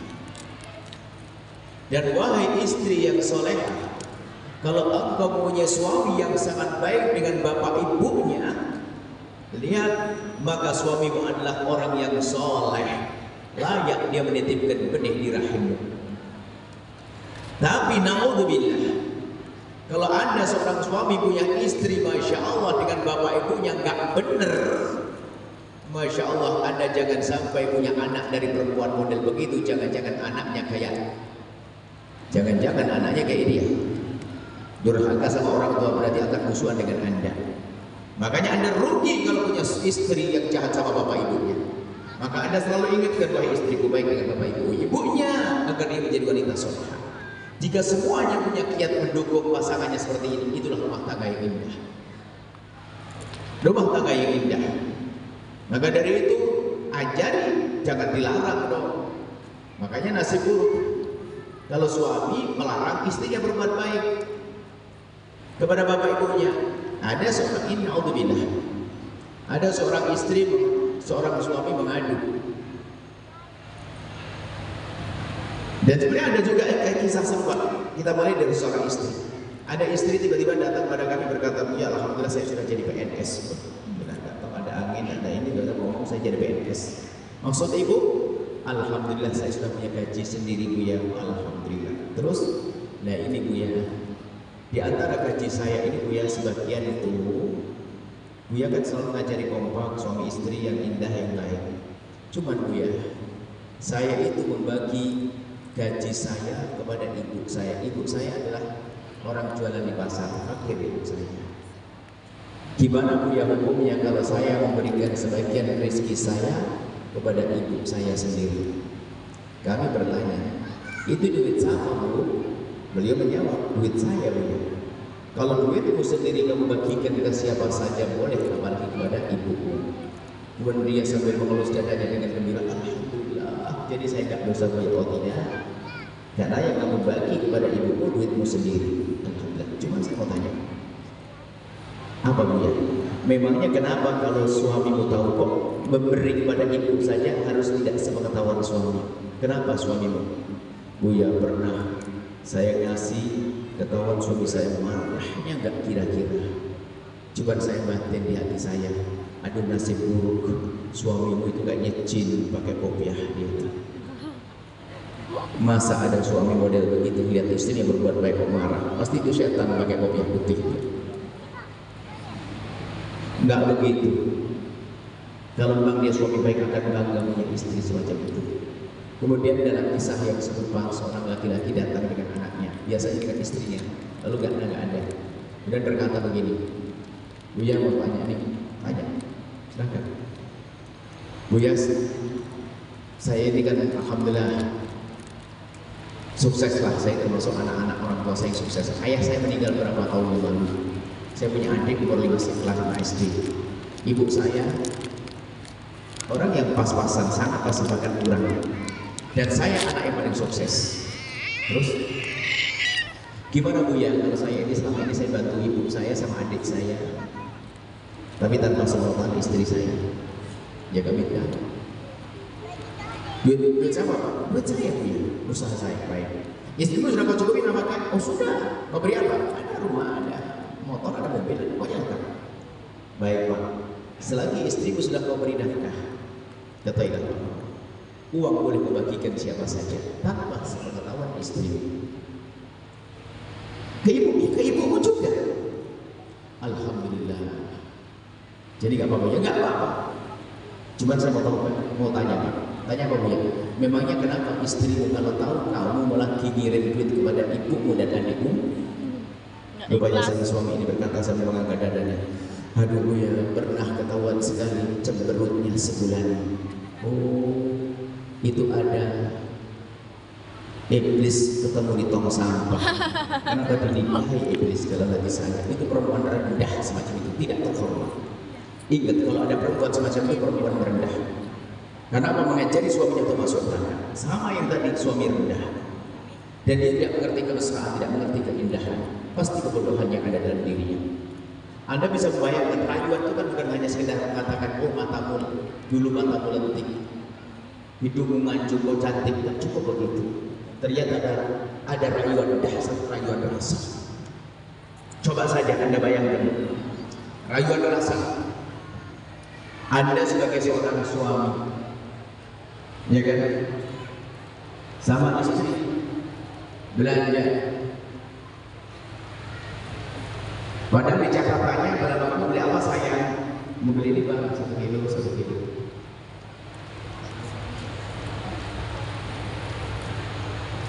Rupanya sang istri selalu belanja, abang ditambah bang. Kenapa tuh masih dia sudah lama ditambah bang? Rupanya sang istri dia belanja itu bukan 1 kilo, dicatat 1 kilo, tapi ternyata setelah itu menjadi berubah 2 kilo. Beras berapa? Gula 1 kilo jadi 2 kilo.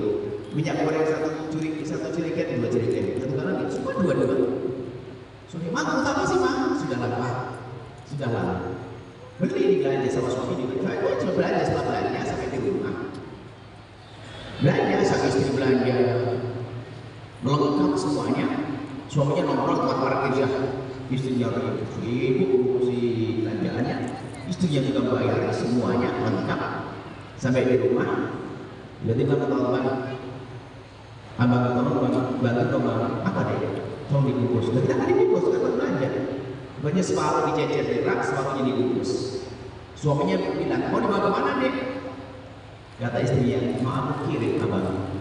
Kirim kemana dek? Kirim ke ibu. Ibu siapa? Ibu bukan mati dek, udah meninggal, itu suaminya. Ibumu sayang, sambil dipegang ibu suami untuk ibu kita yang ada di rumah. Dia dengar begini suami jatuh cinta. Karena istri yang rumahnya dari kemarin mikirin belanja untuk ibunya sendiri. Begitu sebaliknya. Kalau Anda baik dengan bapak ibu sang istri semakin cinta kepada Anda. Kalau Anda sebagai seorang istri baik dengan bapak ibunya suami, dia semakin cinta. Tapi kalau Anda seorang istri melihat suaminya berbuat baik dan bapak marah, kelihatannya suaminya cinta, tapi akan luntur untuk cinta. Karena apa? Ibunya tidak diperhatikan. Itu hanya perempuan bodoh saja. Hanya laki-laki bodoh. Nggak bisa ibu yang melahirkannya. Biar kelihatannya masih aku cinta pada dia, tapi berakhir itu cinta. Bela kenapa? Mestinya seorang ini istri yang hebat itu yaitu istri suatu ketika suaminya transfer. Istrinya tanya, Mbak, mau transfer dari mana Mbak? Dari sudut mana? Ke ibu Mbak. Ibu siapa? Ibu, mohon maaf. Abang kirim berapa? 3 juta ya. Apa Bang? 3 juta. Kenapa Abang ngomong saya? Enggak maafin. Enggak, kalau Abang ngomong saya tambah masa cuma 3 juta gitu dulu. Hebat banget istri saya. Hidup indah itu begitu. Malah orang lain nebus kebodohan. Dia tidak mengerti cinta. Kaidah cinta baik-baiklah dengan orang yang dicintai oleh orang yang mencintai, maka dia akan jatuh cinta kepadamu. Anda gak bisa menolak cinta orang yang baik pada ibu Anda yang sangat Anda cintai. Nggak bisa gitu. Anda punya anak yang sangat Anda cintai. Begitu ada orang yang berbuat baik pada anak Anda pun akan tersentuh hatinya. Lalu ada istri model begitu, suami model itu larang kebodohan. Jadi jangan saya tidak tahu pertanyaan itu hanya pertanyaan yang dihadirkan bukan karena istrinya nggak baik. Hanya mungkin ya ini mewakili, bukan mewakili Anda memang kejadian semacam ini. Apalagi media, ada katanya figur public figur. Orang yang biasa terkenal banyak punya kalimat nggak benar. Awas ya ibu harus waspada.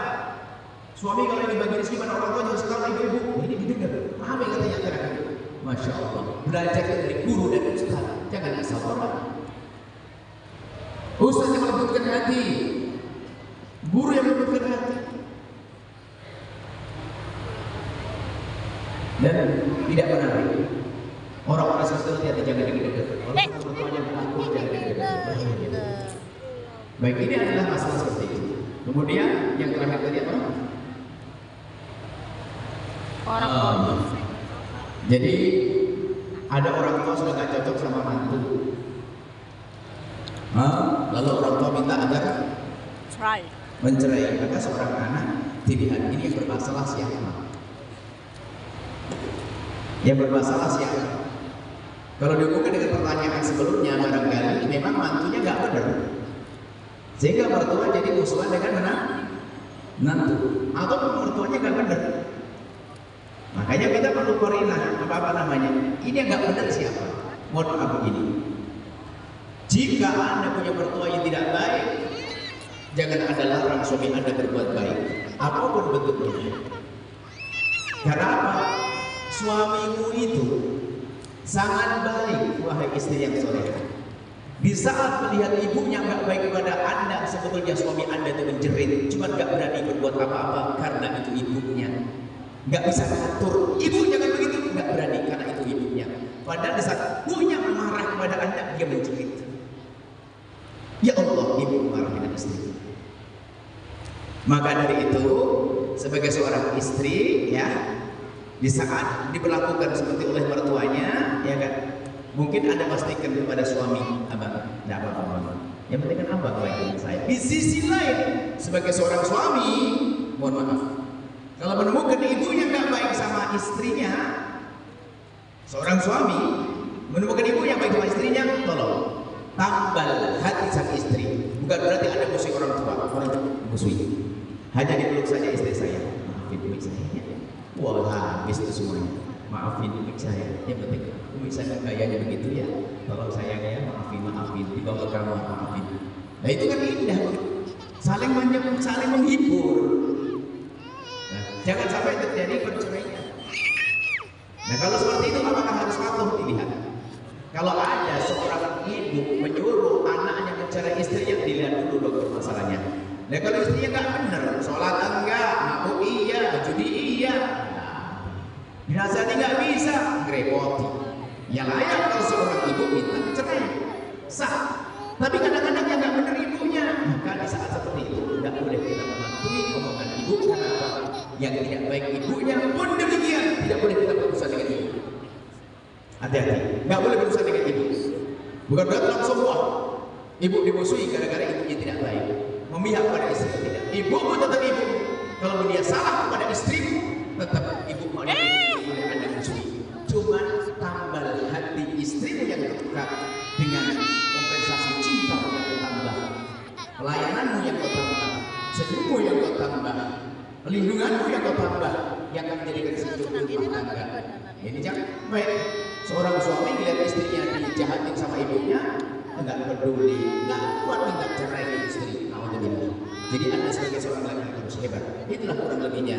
Yang jelas hidup dalam berumah tangga kita itu hendaknya tolong menolong di dalam berbakti. Sederhana rumusnya, wahai istri, ajari suamimu agar semakin baik dengan bapak ibunya, dan wahai suami, ajari istrimu agar semakin baik dengan bapak ibunya. Setelah itu akan terwujud keindahan dalam rumah tangga yang penuh berkah. Ini saja insya Allah.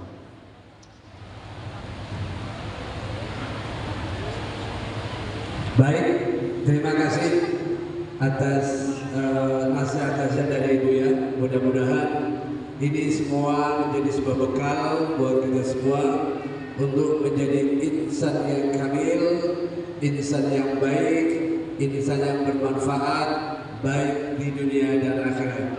Bapak Ibu sekalian, saya kira untuk sesi pertanyaan sudah cukup, sehingga untuk selanjutnya adalah mohon Buya untuk memberi doa. Monggo silakan. Baik, sebelum doa kami beritahu bahwa ada pesantren Al-Bahjah terdekat dari sini, yaitu pesantren Al-Bahjah Batam. Pondok pesantren Al-Bahjah Batam, Dukuh Nanon, RT 02, Desa Wingin Kintu, Kecamatan Tulis, Kabupaten Batam. Program wakaf pembangunan pesantren Al-Bahjah ingin bergabung untuk wakaf. Kita ingin pelebaran tanah dan pembangunan di atasnya. Langsung saja nanti ke Bank Syariah Indonesia, nomor rekening 751 444 3917 pada Bank 41 untuk konfirmasi dan informasi ke pengurus Al-Bahjah Batam ke nomor telepon 081 383 964 403. Tapi kami ingatkan, kami memang ajak Anda untuk bergabung. Al-Bahjah banyak pondok, mulai dari Blitar, Tulungagung, Batang, Purbalingga, kemudian sampai Kuningan, Majalengka, Indramayu, Bandung, Cianjur, Tangerang, sampai Batam sana ada pesantren-pesantren Al-Bahjah. Itu karena kami mengajak siapapun. Dan maka ada ragu-ragu yang ingin bergabung dengan kami. Ingat, tidak semudah itu. Yang ingin bergabung dengan Al-Bahjah, ingat dengan catatan, bagi siapapun yang sudah punya ikatan dengan guru, jangan memutus hubungannya dengan gurunya hanya karena ingin bergabung dengan kami.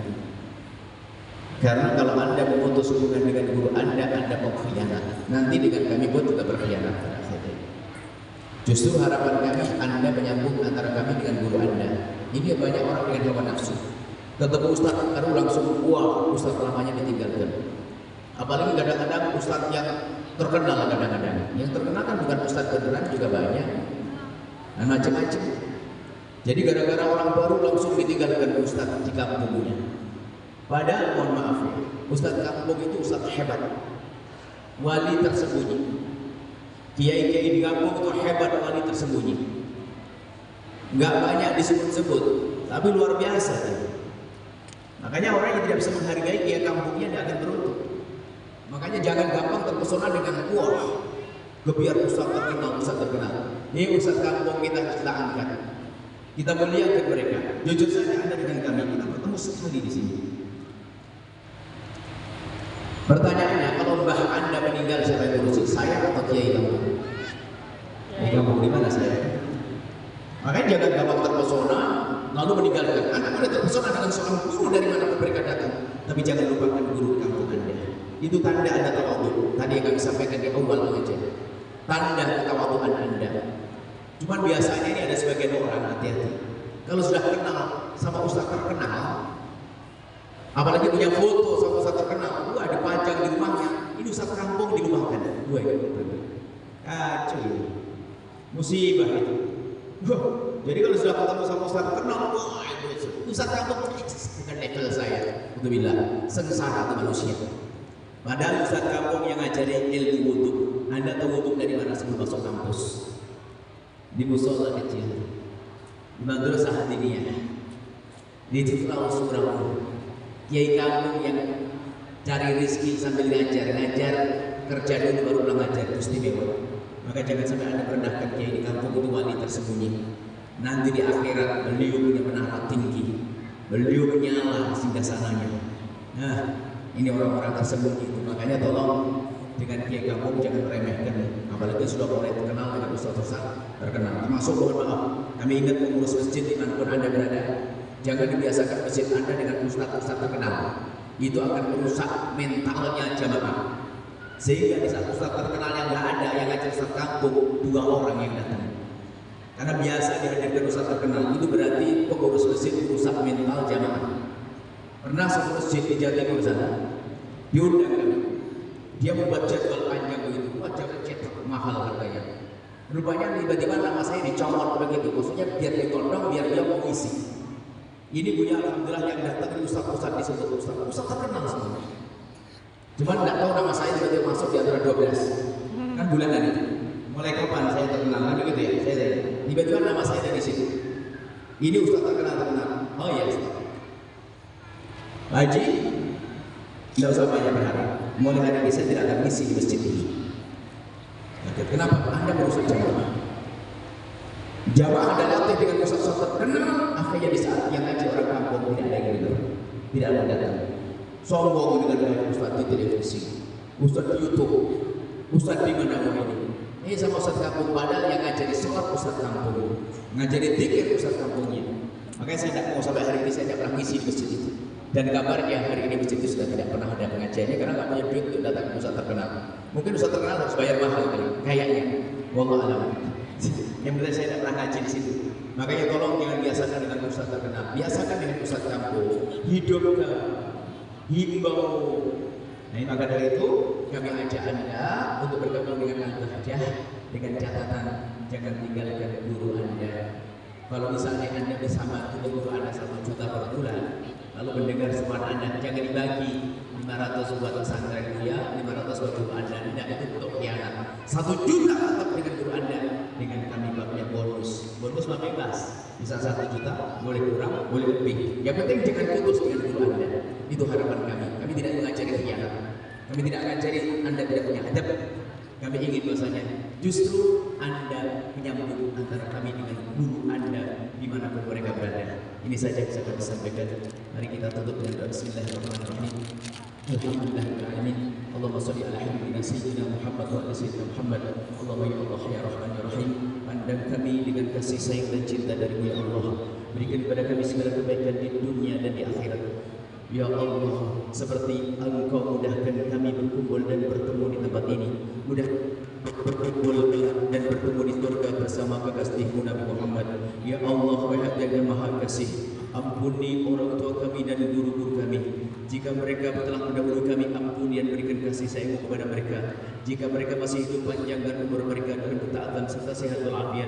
Dan kami mohon wujudkan keindahan dalam rumah tangga kami, suami istri yang saling mencintai karenamu ya Allah, dengan anak yang soleh-solehan yang dibanggakan oleh kekasihmu Nabi Muhammad.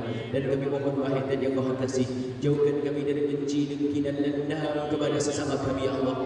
Jauhkan kami dari dendam kepada sesama kami. Maka kami mohon ya Allah, jika ada orang berbuat salah kepada kami, menyakiti kami, zalim pada kami, aniaya kepada kami, menfitnah kami, menggunjing kami mohon ampuni dia ya Allah, jangan hukum dia. Kami memaafkan dia, maka maafkan. Sungguh kami tidak ingin mendendam kepada siapapun dari umat kekasihmu Nabi Muhammad ya Allah. Lapangkan hati kami ya Allah. Dan kami mohon ya Allah, jika ada orang yang tersakiti hatinya oleh kalimat kami, oleh perilaku kami mohon ganti dengan kebahagiaan ya Allah. Dan ampuni kami ya Allah. Kami mohon ya Allah, yang sempit rezeki lapangkan dengan rezeki yang halal berberkah, yang sakit sembuhkan, yang mudah mudahkan kami dalam membayar hutang-hutang kami. Dan kami mohon ya Allah, jauhkan kami dari sebab-sebab kehinaan, jauhkan kami ya Allah dari sebab-sebab murkaan-Mu ya Allah. Kami mohon jauhkan kami dari minuman keras, jauhkan kami dari judi, jauhkan kami dari meninggalkan salat, jauhkan kami ya Allah dari meninggalkan puasa di bulan Ramadan, jauhkan kami dari segala dosa, jauhkan kami dari zina yang busuk, hina dan kau hinakan itu ya Allah. Kami mohon ya Allah, jika ada di antara kami ada hamba-Mu yang pernah terpeleset dalam hina dan busuknya zina, kami mohon ya Allah, berikan kesadaran kepada mereka ya Allah, dan ampuni mereka ya Allah, dan bencikan kepada zina ya Allah, dan tutup aib mereka ya Allah sehingga di dunia tidak terhinakan, dan tutup aib mereka di akhirat sehingga di akhirat tidak kehukum ya Allah. Dan kami mohon ya Allah, buka pintu halal untuknya, dan kami mohon jauhkan kami dari menggunjing berzina ya Allah, jauhkan kami dari menggunjing berzina. Dan kami mohon ya Allah, jika ada di antara yang hadir yang masih ada urusan dengan riba, kami mohon entaskan dari riba dan ganti dengan modal yang halal berberkah ya Allah, modal halal berberkah ya Allah. Dan kami mohon ya Allah, wujudkan keindahan dalam rumah tangga kami, suami istri yang saling mencintai karenamu ya Allah, dengan anak yang soleh-solehah ini banggakan oleh kekasihmu Nabi Muhammad. Jauhkan kami dari percekcokan dalam rumah tangga kami, jauhkan kami dari permusuhan dalam rumah tangga kami. Maka kami mohon jika ada di antara yang hadir ya Allah, ada ya Allah, ada hamba-Mu ya Allah, jika ada yang hadir ya Allah, ada hamba-Mu ya Allah yang bermusuhan dengan saudaranya, berselisih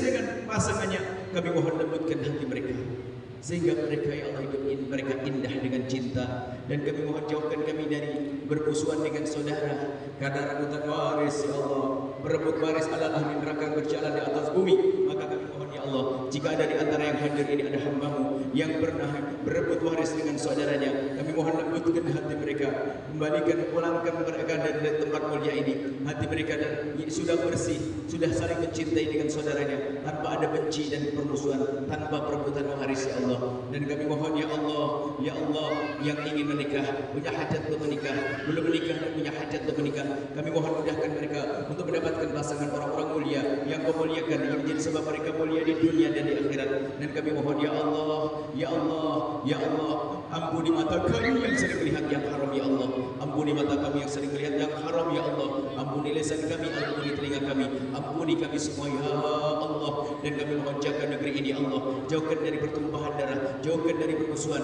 Kami mohon kirimkan kepada kami pemimpin yang jujur, pemimpin yang tulus, pemimpin yang cinta umat kekasihmu Nabi Muhammad. Sungguh maha kuasa untuk mengangkat mereka, kami lemah. Sungguh maha tahu ya Allah, kami tidak tahu. Kami mohon pilihkan untuk kami, dan berikan pertolongan pada saudara-saudara kami yang ada di Palestina ya Allah.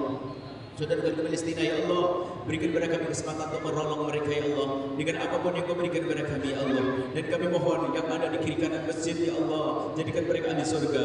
Ya Allah, baik yang jualan, yang supir-supir, semua ya Allah yang mendengar suara ini, yang di kanan kiri kanan masjid ini, muliakan mereka dengan kemuliaan, mulia di diri, mulia di keluarga, mulia di dunia, dan mulia di surga. Ya Allah, kami tidak ingin ada tetangga masjid lalu masuk neraka-Mu. Kami tidak ingin ada orang jualan di sana lalu masuk neraka-Mu. Tidak ya Allah, kami ingin ya Allah, berikan kepada mereka segala kebaikan ya Allah. hidup indah di dunia hingga kelak di surga. Dan kami mohon ya Allah panjangkan umur kami dalam ketaatan serta sehat walafiat. Berikan kepada semua yang telah berjuang di sini segala kebaikan, yang mewakafkan tanah, membangun di atasnya, yang memakmurkannya. Berikan kepada mereka segala kebaikan ya Allah, kebaikan di dunia dan di akhirat. Dan kami mohon ya Allah, kirimkan kepada kami hamba-Mu yang tulus dan ikhlas, ahli surga-Mu yang bisa berjuang bersama kami. Dan kami mohon jadikan kami bersama mereka, jangan tinggalkan kami. Dan kami mohon ya Allah, kami rindu surga-Mu, kami rindu ridho-Mu. Maka kami mohon ya Allah, jangan cabut nyawa kami sebelum Kau ampuni dosa kami yang sangat banyak, yang Engkau maha tahu. Sungguh kami tidak tahu, kami tidak akan mampu menghitung satu demi satu, tapi Engkau maha tahu tentang dosa kami, dosa anggota tubuh kami, dosa mata kami, dosa telinga kami, dosa lisan kami, dosa hati kami. Ampuni ya Allah, jangan cabut nyawa kami sebelum Kau ampuni dosa kami ya Allah. Dosa kami semua ya Allah, dosa kami semua ya Allah. Ampuni dan panjangkan umur kami dalam ketaatan serta sehat walafiat. Berikan kepada kami semua husnul khatimah, mati dalam badan iman. Dan kami mohon ya Allah, jadikanlah ucapan kami di akhir hayat kami kelak saat Engkau hendak mencabut nyawa kami. Kami ingin saat itu ya Allah, hati dan lidah kami mampu mengucapkan kalimat agung dan mulia, la ilaha illallah sayyidina Muhammad Rasulullah, la ilaha illallah sayyidina Muhammad Rasulullah, la ilaha illallah sayyidina Muhammad Rasulullah sallallahu alaihi wasallam. Rabbana atina fid dunya hasanah wa fil akhirati hasanah wa qina adzabannar. Wa sallallahu ala sayyidina Muhammadin wa ala alihi washabbihi wasallam. Walhamdulillahi rabbil alamin. Al-Fatihah.